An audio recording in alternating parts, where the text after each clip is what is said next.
Donc d'un point de vue climat, il faut bien se rappeler que la Bourgogne, c'est une région qui est très longue. Si on part de Mâcon jusqu'à Chablis, il y a à peu près 250 km. Donc bien évidemment, nous qui sommes dans la partie la plus nord, on a un climat semi-continental, ce qui veut dire des conditions un peu plus humides, plus fraîches. Et par exemple, on est quand même plus exposé que les autres parties de la Bourgogne au phénomène de gel. Donc on a différents moyens pour lutter contre le gel. On a l'aspersion, qui est le premier moyen. Donc, basiquement, on fait une gangue de glace autour du bourgeon, donc qui va protéger le bourgeon. Et le second moyen sont les fameuses chaufferettes qu'on voit apparaître au printemps. Donc on sort les chaufferettes au printemps, on va dire à peu près fin mars, et on va les rentrer mi-mai. Et donc là, on va brûler en général du gaz et permettre de réchauffer l'atmosphère. Et donc pour éviter d'avoir les gels qui sont en général nocturnes ou très tôt le matin. Donc la première influence au niveau climatique, donc il faut se rappeler quand même qu'on est à 150 km au nord de Beaune.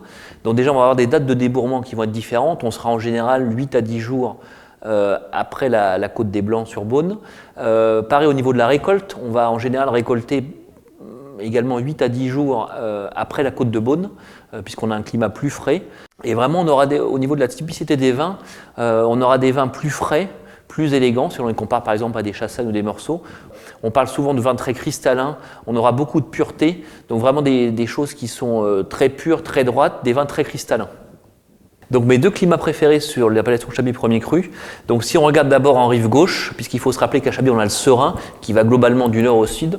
Donc en rive gauche, ça sera le Premier Cru Vaillon, parce que c'est vrai que le Premier Cru Vaillon, que ce soit en millésime chaud ou froid, a toujours une trame très précise, un caractère minéral très marqué, les fameux arômes de pierre à fusil, aussi bien au niveau aromatique qu'au niveau gustatif. Donc vraiment un vin très précis, très droit, avec quelques arômes aussi d'agrumes, un petit peu de citron vert. Et si on regarde au niveau de l'exposition, on est vraiment sur une exposition sud-sud-est, donc toujours avec cette base de calcaire chiméridgien en sous-sol, et puis le sol de surface, on a toujours du calcaire, et finalement peu d'argile. Et on verra au niveau des différents climats de Chablis que c'est le taux d'argile un peu qui va faire varier la richesse du vin. C'est sûr que dès qu'on sera en exposition sud-sud-ouest avec beaucoup d'argile, on aura quelque chose d'assez opulent. Vous avez par exemple le Grand Cru Les Clos qui sera toujours opulent parce qu'on a vraiment des contenus en argile qui sont assez forts. Et maintenant mon second climat préféré, donc là on repart en rive droite, donc Premier Cru Mont-de-Milieu. Et ce qui est assez frappant avec ce climat, c'est quel que soit le millésime, chaud ou frais, on a toujours des notes un petit peu exotiques, des notes d'agrumes, un petit peu aussi d'ananas. Donc on retrouve toujours en fin de bouche cette trame Chablis très typique avec l'acidité qui ressort en fin de bouche. Mais ce que j'aime beaucoup sur le Mont-de-Milieu, c'est cette richesse, cette complexité, et en plus le fait que ça soit un vin qui puisse être conservé dans le temps.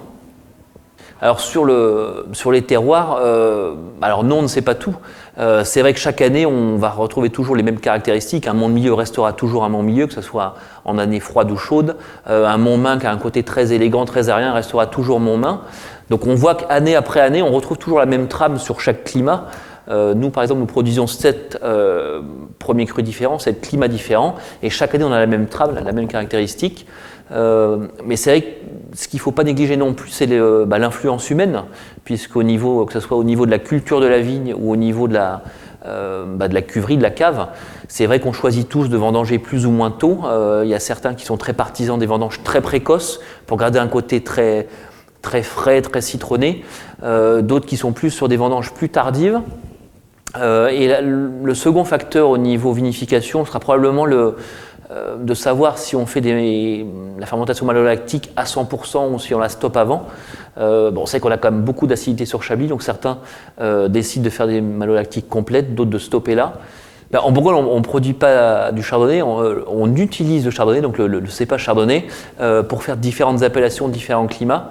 Je vais vous raconter une petite anecdote qui date déjà d'il y a une dizaine d'années. En pleine vendange, donc j'ai eu l'appel d'un ami australien qui était aux environs de Melbourne, dans la Yarra Valley, et qui m'a appelé en me disant JP, c'est comme ça qu'il m'appelle, et qui m'a demandé j'ai plusieurs bennes de chardonnay et je voudrais les faire en Chablis style.